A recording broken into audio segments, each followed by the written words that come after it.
Good morning dear student. आज की class में आपका वेलकम करते हैं। लास्ट लेक्चर 11 तक हमने नॉर्मली हीट कैपेसिटी, CP/CV का relation, molar heat capacity, specific heat capacity, उसके रिगार्डिंग बात की थी। CV और CP। CV क्या है? Heat capacity at constant volume, और CP heat capacity at constant pressure. उनकी मोनो डाई ट्राई एटॉमिक गैसों के लिए कुछ वैल्यूज आपको लिखवाई थी, याद भी हो गई होगी। अब वो सब हमने पढ़ लिया हीट कैपेसिटी। उससे पहले हमको NCERT की जो चीज़ें हैं उनको हमको जानना है। NCERT का हमारा जो एक प्रॉब्लम दिया है टेक्स्ट बुक के अंदर 6.1, देखना बच्चों ध्यान से। थर्मोडायनेमिक्स हमारा जो चैप्टर 6 है उसमें प्रॉब्लम नंबर 6.1 दिया है। So the change in the internal energy of system. System के बारे में आप पढ़ चुके हो। ये बताओ कि सिस्टम की इंटरनल एनर्जी चेंज में क्या होगा when no heat is absorbed by the system और surrounding but work is done on the system. What types of wall does the system have. System की दीवार कैसी है, आपको ये जानना है कि ये बताना है। पहले 6.1 के पहले क्वेश्चन में सिस्टम द्वारा न तो हीट एब्जॉर्ब की जा रही है, no heat is absorbed by the system from the surrounding but work is done on the system. What type of wall does the system have. System की जो दीवार है वो कैसी होगी बच्चों।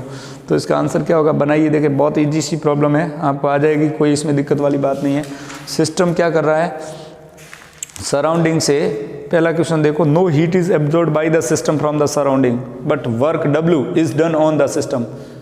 Q और W के साइन आपको बताए थे मैंने। सिस्टम हीट एब्जॉर्ब नहीं कर रहा है, मतलब हीट गेन नहीं कर रहा है, इसका मतलब Q पॉजिटिव तो नहीं है from surrounding, but work is done on the system. System के ऊपर काम हो रहा है, वर्क का कंप्रेशन हो रहा है। What type of wall does the system have. तो आंसर 6.1 के फर्स्ट का आंसर बच्चों क्या आएगा, मतलब क्या हो रहा है 6.1 में, सिस्टम द्वारा हीट एब्जॉर्ब नहीं की जा रही है, मतलब Q 0 है। इंटरनल एनर्जी बताना है आपको, internal energy change. Internal energy का फॉर्मूला क्या होता है, delta U is equal to Q plus W। ठीक है। अब सिस्टम के अंदर जो वॉल है, ये मान लो सपोज करो कि ये सिस्टम है और इस नो हीट एब्जॉर्ब, हीट ले नहीं रहा है, मतलब Q तो 0 हो गया। Work done on the system, system के ऊपर काम हो रहा है, work is done on the system, तो W पॉजिटिव, तो ये तो Q 0 हो गया। तो इंटरनल एनर्जी चेंज क्या होगा, इंटरनल एनर्जी चेंज आपको निकालना, ये 0 है तो वॉल कैसी होगी, delta U is equal to ये 0 प्लस W। तो क्या आ जाएगा आपका answer, Q is equal to W, Q is equal to delta U is equal to W हो जाएगा, क्योंकि Q 0 हो गया, सिस्टम हीट ले नहीं रहा है। लिखा है ना, no heat is absorbed means Q 0, तो W एडियाबैटिक। एडियाबैटिक का मतलब आप जाने, एडियाबैटिक प्रोसेस आप जानते ही हो, नो हीट एब्जॉर्ब और नो हीट इवॉल्व, तो एडियाबैटिक सिस्टम, उसके लिए Q 0 होता है। तो सिस्टम कैसा है, एडियाबैटिक है। Delta U is equal to W है। इंटरनल एनर्जी चेंज आपको पता लगाना है, क्वेश्चन में कहा है इंटरनल एनर्जी चेंज, तो delta U is equal to W first हो गया। नेक्स्ट सेकंड क्वेश्चन में क्या कह रहा है बच्चों, ध्यान देना। No work is done on the system but Q amount of heat is taken out from the system give the surrounding, given to the surrounding. What type of wall does the system have. फिर वही formula second के लिए 6.2 देख लेते हैं बच्चों। 6.2 देख लो, 6.2 का आंसर क्या कह रहा है, इंटरनल एनर्जी का formula, no work is done on the system, system के ऊपर कोई वर्क नहीं हो रहा है। Q amount of heat is taken out from the system, system से हीट बाहर जा रही है, and given to surrounding. What type of system, देखो delta U is equal to Q plus W, आपको साइन बताए हुए मेरे, साइन के ऊपर ये देखो, इससे पूरा क्लियर हो जाएगा। No work is done on the system, तो आप कहोगे W 0। ठीक है बच्चों। Q amount of heat is taken out, heat बाहर जा रही है, तो Q नेगेटिव, तो ये Q नेगेटिव, तो delta U is equal to क्या आ जाएगा बच्चों, ये delta U is equal to आपका आंसर आ जाएगा minus Q।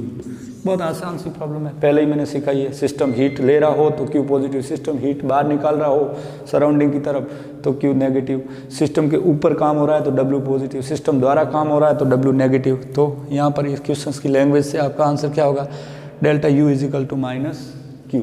Minus Q means आप कह सकते हो, minus Q means thermally conducting wall.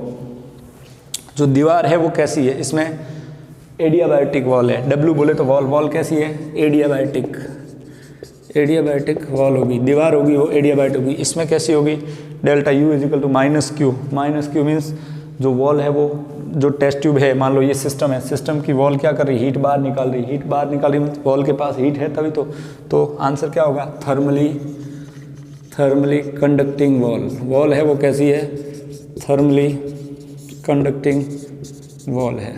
ध्यान देना, ये आंसर है मैंने आपका, ये फॉर्मूला रख दिया -Q, क्वेश्चन की लैंग्वेज से समझो।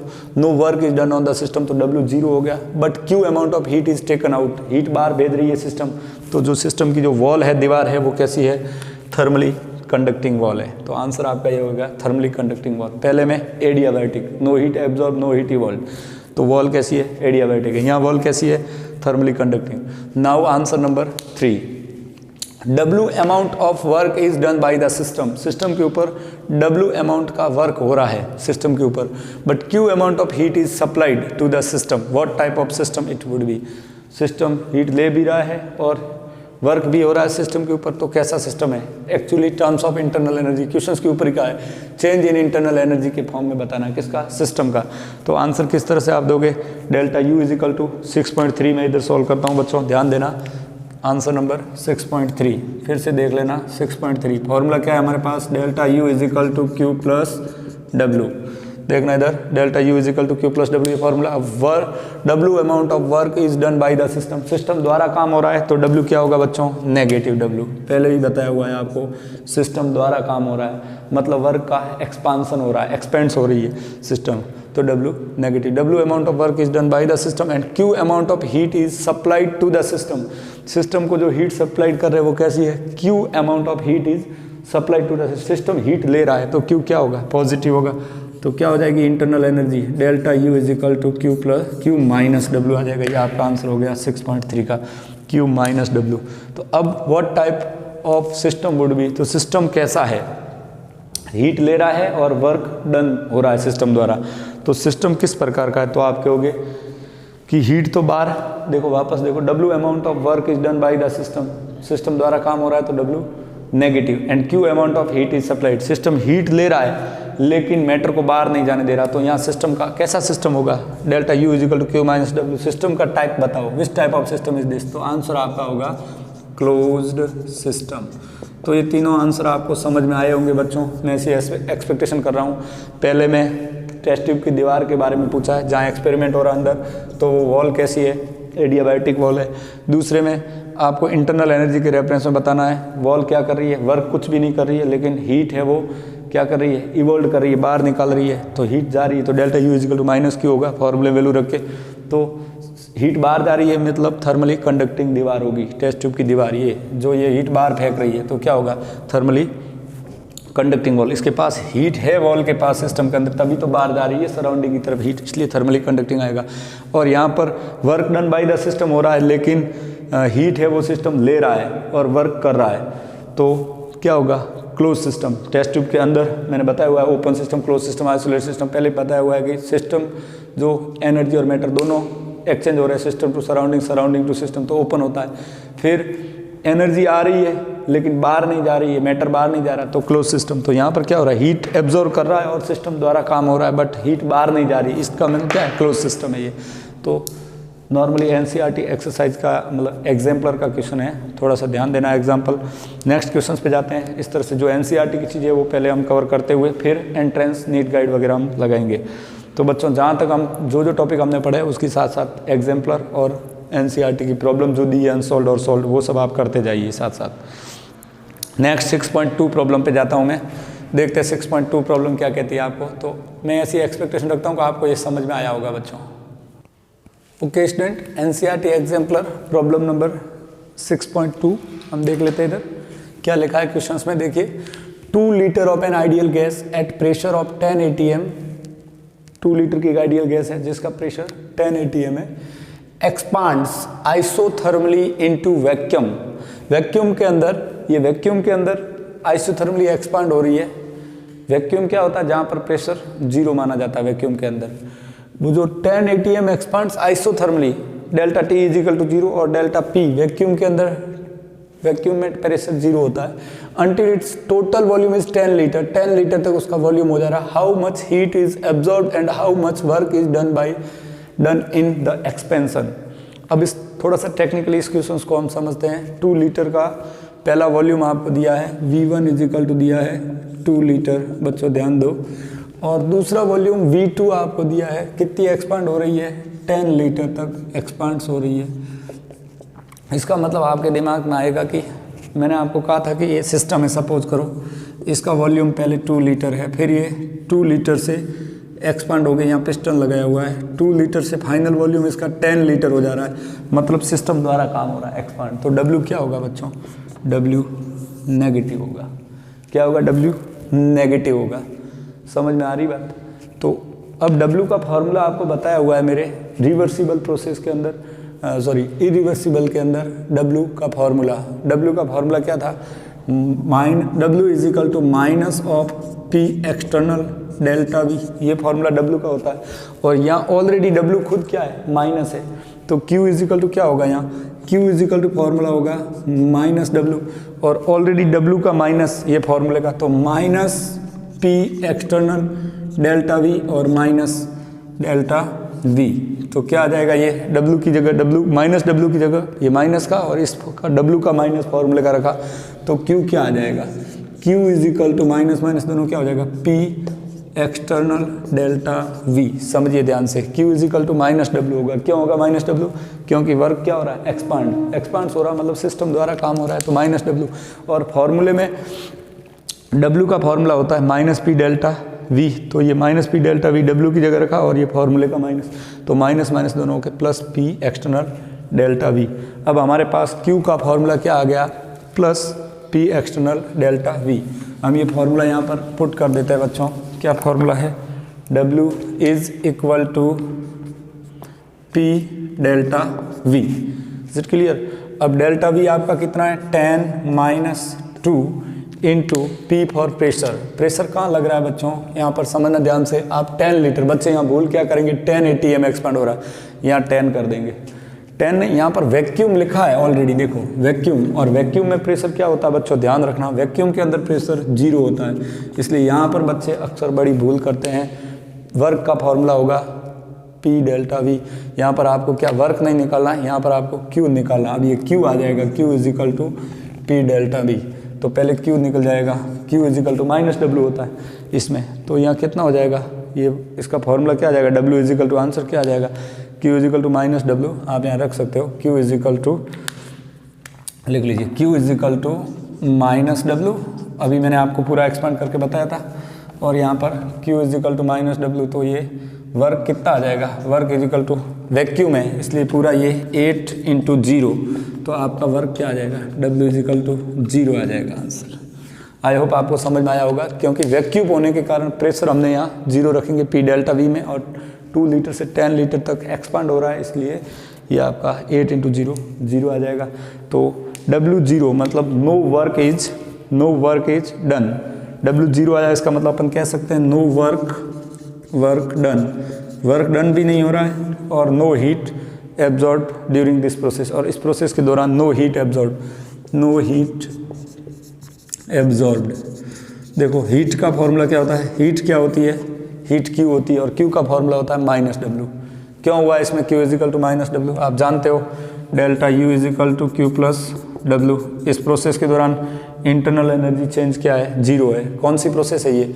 देखो एक्सपांड्स आइसोथर्मली, तो यहाँ डेल्टा U की जगह मैं 0 रखूँ तो आपको समझ में आ जाएगा Q प्लस W, क्योंकि इंटरनल एनर्जी चेंज 0 है, तो Q इज इक्वल टू क्या हो जाएगा? Q is equal to minus W हो जाएगा। और W का फॉर्मूला आपको बताया हुआ है पहले। W का फॉर्मूला मैंने क्या बताया था? Minus P external into delta V। तो ये यहाँ ला के रखोगे, already Q is equal to minus W है, और W का ये माइनस P डेल्टा V, तो माइनस माइनस प्लस हो जाएगा, तो इसीलिए यहाँ पर Q is equal to minus W। P delta V, P vacuum है इसलिए P मैंने 0 रखा, 0 इंटू 8 तो W 0 आया। तो नो वर्क डन और नो हीट एब्जॉर्ब, इसका आंसर ये होगा। वापस देख लो यहाँ बच्चे क्या भूल करेंगे, ये 10 ATM प्रेशर दिया है तो 10 ATM रख देंगे, और 10 माइनस 2 करके 8 करेंगे तो कहेंगे सर 80 ATM लीटर आ जाएगा वर्क। ऐसा नहीं है, no work is absorb, no work is done and no heat is absorb in this during process. Is it clear? आपको ऐसी एक्सपेक्टेशन रखता हूँ आपको एक क्वेश्चन समझ में आया होगा। Internal energy change equal to Q plus W होता है, या इंटरनल एनर्जी चेंज 0 होगा, तो Q is equal to minus W हो जाएगा, और W का फॉर्मूला होता है माइनस पी डेल्टा वी, और फॉर्मूले का माइनस माइनस माइनस होकर प्लस हो जाएगा P delta we. But P यहाँ पर वैक्यूम के अंदर 0 होता है, तो आंसर आपका 0 आएगा, मतलब नो वर्क डन और नो हीट एब्जॉर्ब। तो इस तरह की NCERT में थोड़ी सी क्वेश्चंस पूछे जाते हैं बोर्ड के लिए, तो आपको ये ध्यान रखना ही है इस तरह की बातें। ओके, नेक्स्ट प्रॉब्लम नंबर 6.3 से आगे हम बात करते हैं, लेकिन वर्क के कुछ फॉर्मूले आप देख लीजिए। देखो डेल्टा U इजिकल टू 0 होता है, कब होता है डेल्टा U 0? याद रखना, यहाँ पर एक खास बात याद रखना, जरा हटके में दिमाग में रखना, बच्चे यहाँ पर भूल करते हैं अक्सर, देख लेना बच्चों, जरा हटके कुछ बातें, जरा हटके आपके काम आएगी। क्या काम आएगी? डेल्टा U इजिकल टू 0 होता है किसके लिए? डेल्टा U 0 किसके लिए होता है? आइसोथर्मली लिख लेना, for isothermal change, for isothermal change. जब आइसोथर्मल चेंज होता है तो इंटरनल एनर्जी चेंज क्या होगा? 0 होगा। ये एक बात आपको याद रखनी है, डेल्टा U इजिकल टू 0 होगा, इंटरनल एनर्जी चेंज 0 होगा आइसोथर्मल प्रोसेस के लिए। और फॉर्मूला क्या होगा? तो Q is equal to minus W. तो उस कंडीशन में Q इजिकल टू क्या होता है? Q is equal to minus W होगा। ये दूसरा फॉर्मूला है आपका, ये बातें सारा जरा हटके में ध्यान रखना। तो ये माइनस डब्ल्यू है। अब आपको वर्क के और फॉर्मूले, वर्क का मैंने फॉर्मूला क्या बताया था? वर्क का फॉर्मूला फॉर रिवर्सिबल, ये तो इरिवर्सिबल में वर्क का एक फॉर्मूला बताया था, W is equal to minus 2.303 nRT log of V2 upon V1। अब ये माइनस डब्ल्यू है, अगर Q के रेफरेंस में देखोगे तो माइनस डब्ल्यू, फॉर्मूले का भी माइनस डब्ल्यू, W का मतलब ये फॉर्मूला है, Q इजिकल टू होता है माइनस डब्ल्यू। तो ये माइनस और ये पूरे की वैल्यू रखो, minus 2.303 nRT log of V2 upon V1। तो ये बातें थोड़ी जरा हट के याद रखना। तो Q के लिए अगर फॉर्मूला लगाना यही, तो Q के रेफरेंस में फॉर्मूला क्या हो जाएगा? माइनस माइनस होके क्या हो जाएगा? अभी बात मैंने थोड़ी देर पहले आपके लिए की थी, Q इजिकल टू हो जाएगा माइनस माइनस होके प्लस 2.303, N बोले तो मोल, R gas constant, T log of V2 upon V1। तो ये एक फॉर्मूला Q के लिए है जो कि प्लस में गिना जाएगा, नोट करना। ठीक वैसे ही इसके लिए भी Q का फॉर्मूला प्लस में गिना जाएगा। ये Q है रिवर्सिबल के लिए, और Q अगर इरिवर्सिबल के लिए हम निकालेंगे तो P डेल्टा V प्लस का आएगा Q के रेफरेंस में। यही फॉर्मूला अगर वर्क के रेफरेंस में हम लेंगे, ये छोटी छोटी भूलें करते हैं जहाँ पर बच्चे, यही फॉर्मूला अगर वर्क के रेफरेंस में लेंगे तो वर्क के रेफरेंस में minus 2.303 nRT log V2 upon V1। ये कौन से फॉर्मूला हुआ? रिवर्सिबल के लिए W का माइनस आएगा आगे, और इरिवर्सिबल के लिए यही, अगर W इरिवर्सिबल के लिए लूँगा तो minus P external delta V। ये ध्यान रखना, Q आते ही वो माइनस, फॉर्मूले का माइनस होकर प्लस हो जाता है। ये छोटी छोटी माइनर मिस्टेक हो सकती है बच्चों से, इसलिए ये ध्यान रखना। जहाँ पर वैक्यूम पूछा जाता है तो ये भी एक छोटी सी बात ध्यान रखना, वैक्यूम के लिए P क्या लेना है बच्चों? 0 लेना है। इस बात को आप नज़रअंदाज मत करना। नेक्स्ट क्वेश्चन नंबर 6.3 पे जाते हैं हम। चलो NCERT एग्जाम्पलर का ही 6.3 questions. Okay student, now we will discussing about your NCERT exercise problem number 6.5। If water vapour is assume to be a perfect gas, कोई वाटर की वेपर है उसको परफेक्ट गैस एज्यूम कर लिया है, जो वाटर को गर्म करते वेपर बनती है तो उसको हमने परफेक्ट गैस एज्यूम किया है। Molar enthalpy change from vaporization, vaporization का मतलब होता है एक मोल लिक्विड का गैस में कन्वर्ट होना। जैसे पानी को आपने गर्म किया, वाटर को, और गर्म करने पर उसकी वेपर बन गई, तो उसके लिए जो हीट जरूरत होती है उसको कहते हैं हीट ऑफ वेपराइजेशन, या फिर एंट्रोपी के टर्म्स में कहते हैं entropy of vaporization. From 1 mole of water at 1 bar and 100 degree centigrade. आपको पता है ये पानी 100 डिग्री सेंटीग्रेड पे बॉयल होता है, तो 100 डिग्री सेंटीग्रेड पे बॉयल होता है पानी, तो उसके लिए 41 kilo joule per mole heat. Calculate internal energy change when. देखो आपको हीट दे दी है बच्चों, ध्यान देना, आपको ये दी है क्या? डेल्टा H की वैल्यू, और आपको कैलकुलेट करना है delta U। You know very well internal energy is denoted by delta U। Change when 1 mole of water, पहला क्वेश्चन के लिए हम बात कर लेते हैं बच्चों। Answer number first, 1 mole of water, मतलब वाटर का फॉर्मूला होता है H2O। Water is converted into vapour, water convert हो रहा है H2O कन्वर्टेड इनटू वेपर। ये लिक्विड है, लिक्विड कन्वर्ट हो रहा है गैस में, वेपर गैस होती है बच्चों, आप जानते हो। तो अब आपको क्या निकालना है? Internal energy change. आपके पास एक फॉर्मूला है बच्चों, delta H is equal to delta U plus del of NGRT। पहले मेरे कराया हुआ है, enthalpy and first law of thermodynamic के बीच में relation delta H is equal to delta U plus del N G R T. तो आपको अब डेल्टा यू फाइंड आउट करना है, तो इसको अननोन कर दो, डेल्टा एन जी को उधर ले जाओ, डेल्टा यू अननोन कर दिया मैंने, इसको यहीं रखा और इसको मैं इधर ले गया, डेल्टा एच माइनस फॉर्मूला क्या बन जाएगा हमारे पास, ये पूरा टर्म्स उधर चला गया, तो minus of delta N G R T, ये बन गया फॉर्मूला किसका, इंटरनल एनर्जी चेंज का। आपको निकालनी क्या है, इंटरनल एनर्जी चेंज निकालना। डेल्टा एच की वैल्यू आपको दी है कितनी, 41 किलो जूल, यहाँ रख लीजिए 41 किलो जूल में है ये, minus delta H enthalpy change की वैल्यू ये है 41 किलो जूल। अब आपको डेल्टा एन जी निकालना है। इस रिएक्शन के लिए डेल्टा एन जी की वैल्यू मैंने आपको बताया था, moles of gases product minus moles of gases reactant. Gas के मोल लेने, ये देखो गैस, इस गैस का कितना मोल है, 1 माइनस, इधर गैस नहीं है लिक्विड है, तो लिक्विड का मोल हम काउंट नहीं करेंगे, 1 माइनस 0। एनपी का, एनपी माइनस एनआर का मतलब होता है gases product minus gases reactant mole. Gas product mole 1 है, इसके आगे 1 है स्टोइचियोमेट्रिक कोएफिशिएंट, इसका 1 मोल माइनस लिक्विड को कन्वर्ट करना नहीं। अगर यहाँ गैस होता तो 1 माइनस 1 0 कर देते, लेकिन यहाँ 1 माइनस 0 इसको नहीं लेना है क्योंकि ये लिक्विड है। लिक्विड और सॉलिड कंपोनेंट को आपको काउंट नहीं करना है। कोई थोड़े कमजोर IQ वाले बच्चे ये लिख लेते हैं 1 माइनस 1 0, नहीं, ये लिक्विड है, नीचे लिखा है पर्टिकुलरली। वाटर होता है वो लिक्विड स्टेट में, वेपर बन रही है गैस स्टेट में। डेल्टा एन जी का फॉर्मूला यही होता है, gases product minus gases reactant mole. तो गैसेज प्रोडक्ट साइड 1 मोल है, रिएक्टेंट साइड कुछ गैस है नहीं इसलिए 0। तो डेल्टा एन जी की वैल्यू आपके पास क्या आ गई बच्चों, 1 माइनस 0, यानी कि ये आपको 1 मिल गई। तो यहाँ मैं रखता हूँ इसकी जगह वैल्यू, फॉर्म कर देता हूँ delta N G R T की वैल्यू। आपको अच्छे से समझ में आ जाएगा बच्चों इस तरह की प्रॉब्लम। ये 1 into R, R gas constant होता है जिसकी वैल्यू जूल में होती है 8.314, आपको याद होनी चाहिए जूल में।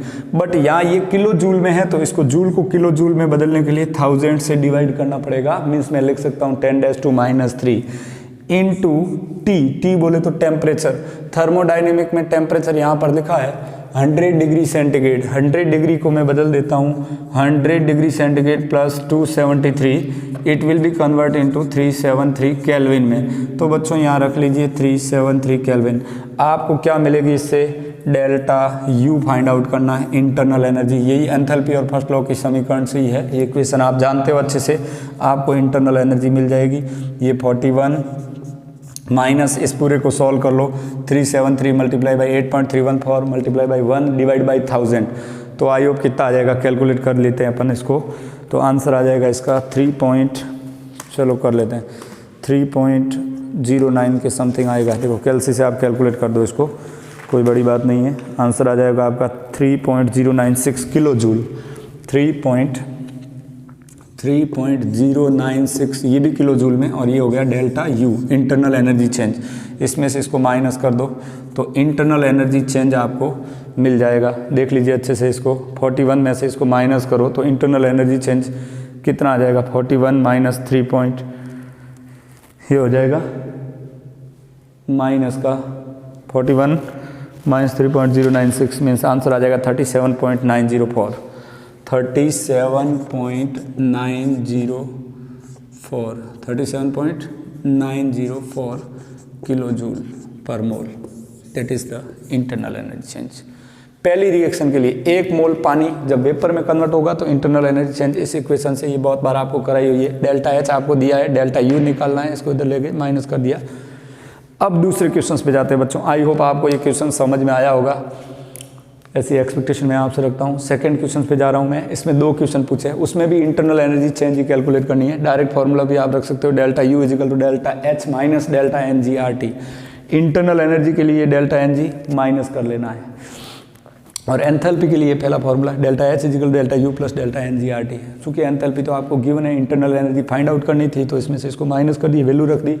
सारी यूनिट है कि ये किलो जूल में, तो इसको भी हमने किलो जूल में कन्वर्ट करके इसमें से माइनस किया, 37.904 किलो जूल पर मोल इंटरनल एनर्जी चेंज आ गया। फार्मूला ये था। अब सेकंड क्वेश्चन की तरफ जा रहा हूँ मैं बच्चों, इसको आप नोट डाउन कर लो। सेकंड क्वेश्चन देख लेते हैं हम, क्या कह रहा है सेकंड में, ये आपको देखना। सेकंड प्रॉब्लम,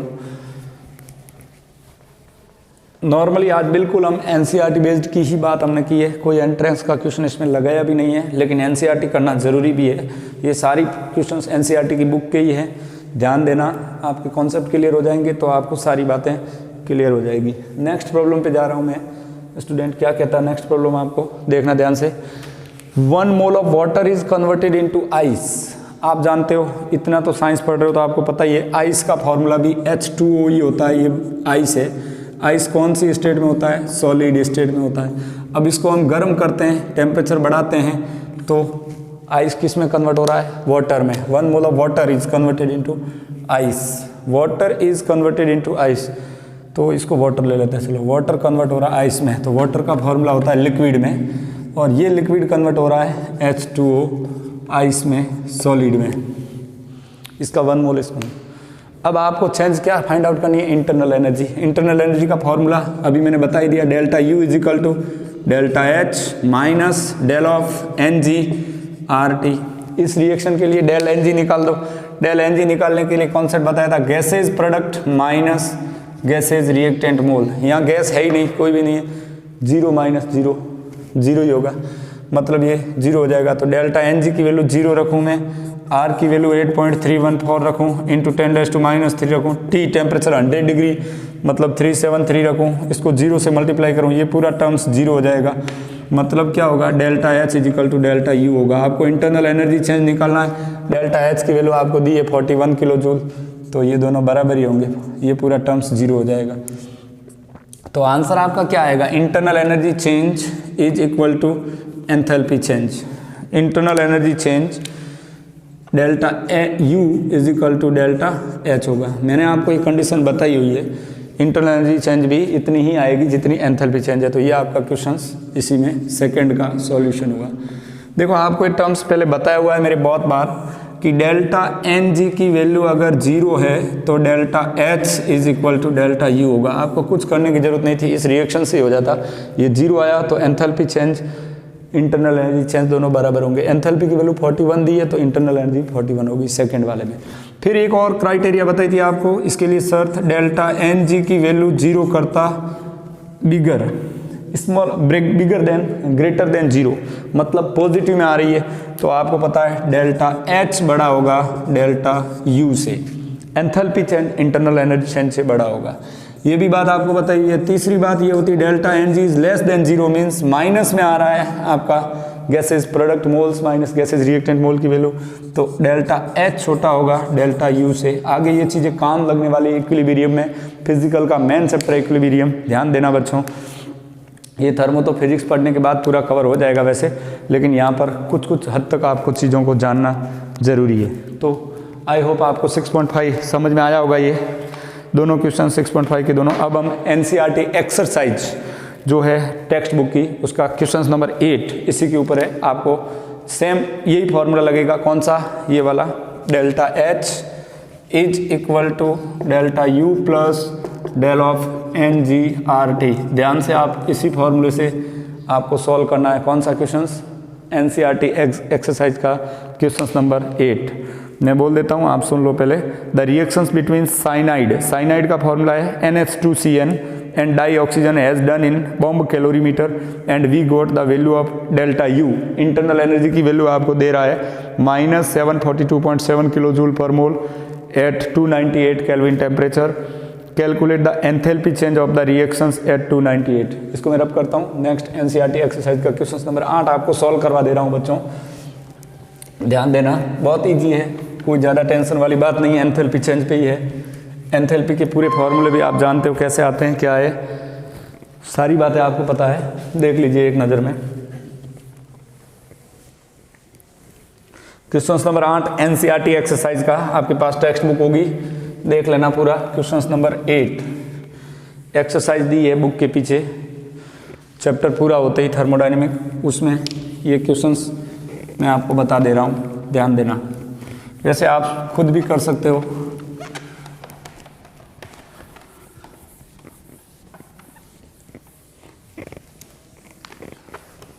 चलो मैं रिएक्शन लिखता हूँ और जो जो आपको वैल्यू दी है वो भी रख लेता हूँ। आप एक बार ट्राई कर लीजिए। क्वेश्चन नंबर 8 आपको 7 करा दिया था पिछले लेक्चर में एक्सरसाइज का। चलो क्वेश्चन कह रहा है कि रिएक्शन बिटवीन NH4Cn साइनाइड, ये रिएक्शन दे रहा है आपको NH4Cn। Question number 8 exercise NCERT exercise का क्वेश्चन नंबर 8 में NH4Cn ammonium cyanide plus 3/2 O2 3/2 mole of oxygen, और इसके लिए ये ऑक्सीजन किस फॉर्म में, गैस फॉर्म में है।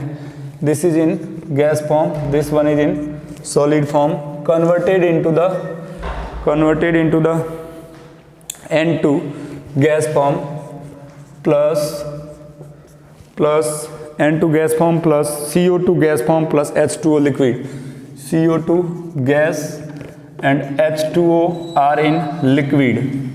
बच्चों ध्यान देना, आपको और क्या क्या दे रहा है इस क्वेश्चन के अंदर इस रिएक्शन के लिए। डेल्टा U की वैल्यू दे रहा है, internal energy change is given to you, delta U is given to you -742.7 kilo joule per mole is given to you, kilo joule per mole, ये आपको दे दिया है डेल्टा U की वैल्यू।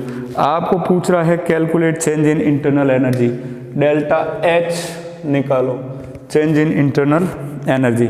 चलो स्टूडेंट हम यहाँ से शुरुआत कर लेते हैं इसको, कैसे इंटरनल एनर्जी चेंज निकलेगा। आपके पास फॉर्मूला है delta H is equal to delta U plus del of NG/RT। इस रिएक्शन के लिए डेल NG निकाल दो। डेल NG निकालने का formula gases product mole minus gases reactant mole. Product side कितने मोल है, नाइट्रोजन गैस है 1 मोल, कार्बन डाइऑक्साइड का 1 मोल, H2O लेना नहीं है क्योंकि लिक्विड है, तो ये दोनों मोल कितने हुए, इसका 1 मोल और इस गैस का 1 मोल, दोनों गैस के 2 mole product side upon reactant side mole count करो। रिएक्टेंट साइड ये गैस है ये सॉलिड है तो इसके मोल तो आपको काउंट नहीं करने, मोल गैस के ही लेने हैं, तो 3/2 यानी कि 1.5, तो कितना आ जाएगा इसका मोल। डेल्टा NG की वैल्यू कितनी आ जाएगी 2 - 1.5 यानी कि 0.5, तो ये वैल्यू यहाँ रख लो। डेल्टा U की वैल्यू आपको दी है -742.7 किलो जूल प्लस यहाँ पर डेल्टा NG की वैल्यू आ रही है 0.5 इंटू R की वैल्यू 8.314 इंटू 10⁻³ किलो जूल, और थर्मोडाइनमिक टेम्परेचर नहीं दिया तो थर्मोडाइनमिक में स्टैंडर्ड टेम्परेचर 298 केल्विन मानना है आपको, 25 डिग्री सेंटीग्रेड।